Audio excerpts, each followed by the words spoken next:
Welcome to Chapter 4. This chapter details some of the careers in human services and their educational requirements. You will get a fairly good idea about the types of job opportunities and the specific duties associated with each position. Here are the job functions of human services workers. Depending on your role in the agency, you're going to have different job duties.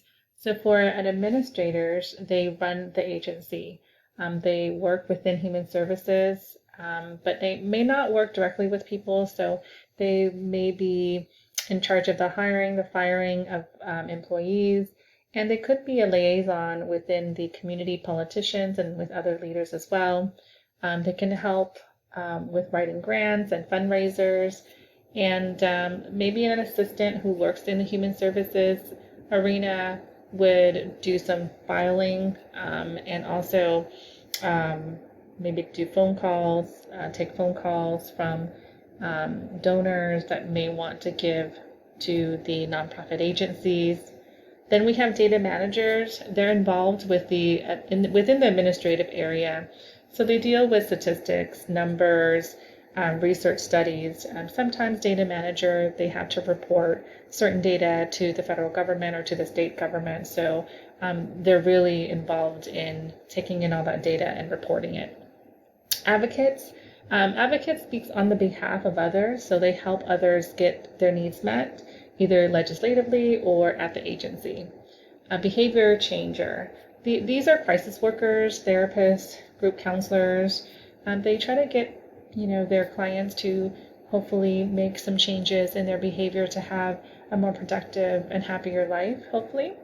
Broker. These people connect clients with someone who can better meet their needs. It's a go-between. So if you have someone who is in need of perhaps housing and you don't have the expertise in housing, you might refer them out to someone who can assist them.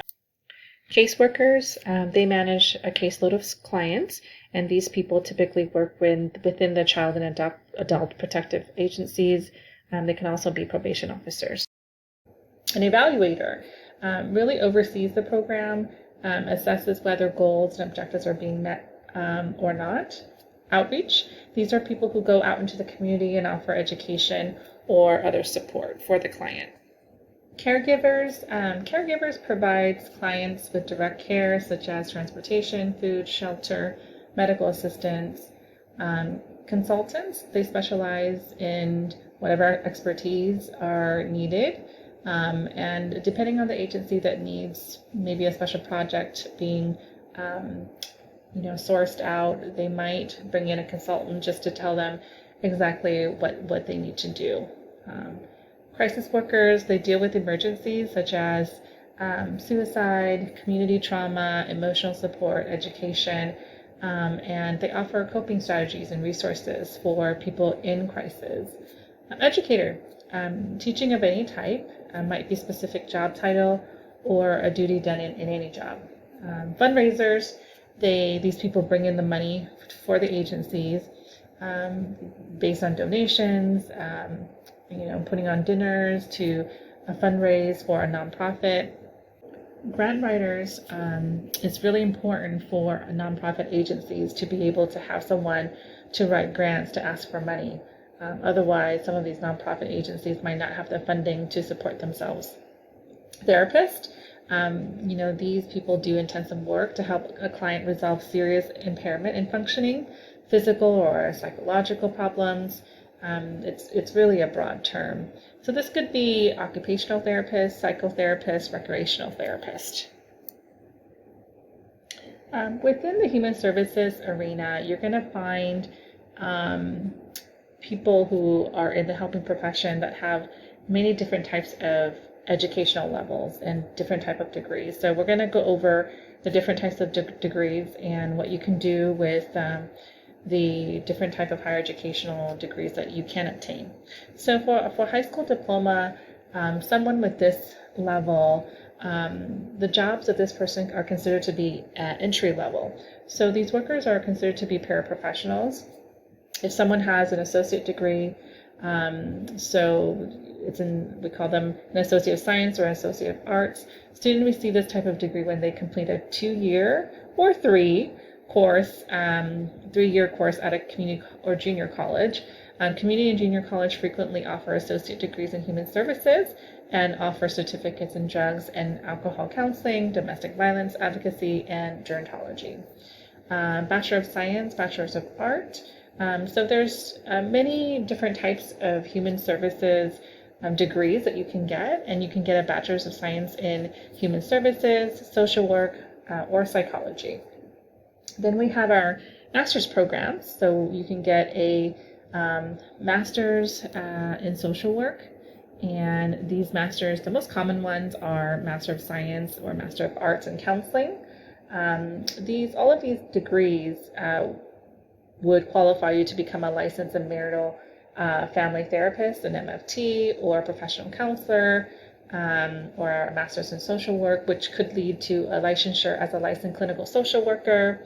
You can get your Master of Arts or Master of Science in Psychology, or a Master of Arts or Master of Science in Sociology. These graduate level programs can take from 2 to 4 years to complete, depending on which program you get into. Then we're moving on to the doctorate degrees. When students earn a doctorate degree, they usually receive a Doctor of Philosophy, a PhD, in psychology, counseling, sociology, or similar field. A Doctor of Psychology, PsyD, or Doctor of Social Work, which is a DSW degree. Then we have the EDD, Doctor in Education. In some states, a person can sit for a psychologist license with an EDD. But typically EDD are people who want to go into higher education, or they want to be an administrator in a educational system, like you're a principal, vice principal of a high school, or it could be a president of a community college. And then you have your MD, medical doctor. The medical doctor in human services usually are psychiatrists. So psychiatrists, they do have to attend medical school, and then they specialize in psychiatry. There's also a human services broad certified practitioner certification. It's a newly developed certification in human services created by the National Organization of Human Services. And what you do is you take an exam, and you have to have a degree from an accredited college or technical certificate. You need to have post-degree experience, so 350 work hours, and you have to pretty much have some level of experience working with clients. And this particular certification, it creates and strengthens the visibility and credibility of the human services careers. So you usually get this on top of your bachelor's degree or on top of your master's degree. So now what we're going to talk about a little bit about what you can do, what field you can get into with specific type of education that you obtain. So for a bachelor level career for the human services worker, you can work with a child, family, and become a school social worker. You can become a residential advisor. You can work in the social and community service manager. You can work as a social and human services assistant. You can work as a substance abuse and behavioral disorder counselors. Then if you go get your master's degree, typically you get your Master of Science of Arts in Arts in Counseling, and you may be licensed as a marital and family therapist or a licensed professional counselor, community college or high school counselor, depending on your degree. Masters of Social Work, can be licensed as a licensed clinical social worker, and you can have your own private practice on the side if you get licensed. So for a Master of Social Work, you can work for the county and have your own private practice if you wanted to. Here are the salaries for Orange County and LA County. It ranges depending on the role that you play and where you get hired. But for Orange and LA County salaries, LA is a little bit higher than Orange County, but for the most part, for substance abuse counselor in Orange County, you make a little bit more there. So this is taken from the California Employment Development Department Occupational Employment Statistics in 2018. So it was fairly recent. So this gives you just a snapshot of the salary for each of the various position that you can get into. And so we'll talk a little bit more about what you could do with a doctoral degree and medical degree. If you have your PhD or PsyD, You can become a psychologist, a professor at a community college or a university, or school principals typically have their PhD or PsyD. You can also have, a doctorate in social work, an EDD, a doctorate in education. So these are people who, again, want to become school principal, have a more administrative role. If you want to be a professor at a university, typically you would have your EDD. However, if you want to be a community college professor, you don't necessarily have to have your EDD. You can get your master's in a specific area that you want to teach. And then, of course, the medical doctor or psychiatrist that, prescribe medication. Your income, of course, will be much higher than that of a master's degree. Typically, if you have, of course, a doctorate degree, I know a psychiatrist will make a lot more than a social worker, so they've gone through more schooling. The difference in pay among educational levels, here it is. It kind of goes up as you get those higher leveling degrees. So the change is significant in terms of how much you can make. If you think about someone with less than a high school degree, typically people make $471, and then comparing that to someone with a master's or doctorate degree, it's quite a big gap. So my rule of thumb is just try to get as much education as you can, if you can. But typically right now, a lot of times, if you have your master's degree, that's pretty valued in terms of if you want to go into the helping profession. Here's the types of human services agency that you may work for. So in social welfare, you'll look at, people who need, have a financial need. They might need housing. These are people who help children, maybe in foster care, people who are elderly and disabled. And these people typically gather information, so they do intakes, they do phone interviews, they provide outreach, they do case management, etc.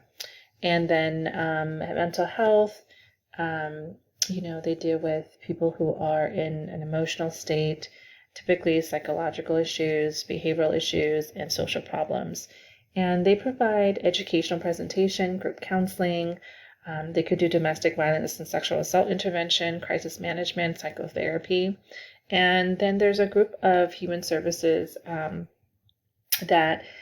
personnel that works in the correctional area. So these are for people who, of course, violate the law. And there's also 24-hour residential home or home visits that they do. So these are group counseling, crisis management, probation officer, case manager, supervisor, licensed therapist, social worker that can work with within the correctional facilities to help these type of population. Then there's the educational field or agency. You can go into special education working with students with disabilities. You can become school counselors, whether it be in high school, junior high, or college level. And then there's also, after school programs that would need people with various degrees in human services. Sometimes you'll see someone with an associate degree or a high school diploma would work as a classroom aides. These people help kids with disabilities manage, their emotions or manage themselves or physically help them go through school. There's also after-school program that they can participate in. They can be preschool teachers, program coordinator, college school counselors, professors, and administrators. So for myself, I have a bachelor's degree in human services and a master's degree in counseling. I am a counselor, and specifically my population that I work with students with disabilities. So on top of that, I have a specific certification through Sacramento State that allows me to work with students with disabilities. I also do learning disability assessment as well. So there's a number of things, and I teach. So there's a various, option that I can have with my master's in counseling. And so hopefully this chapter is engaging for you so that you understand that when you get into the human services field, there's just a lot for you to pick from, and there's just a lot of agencies that you can work for, whether it be nonprofit or profit.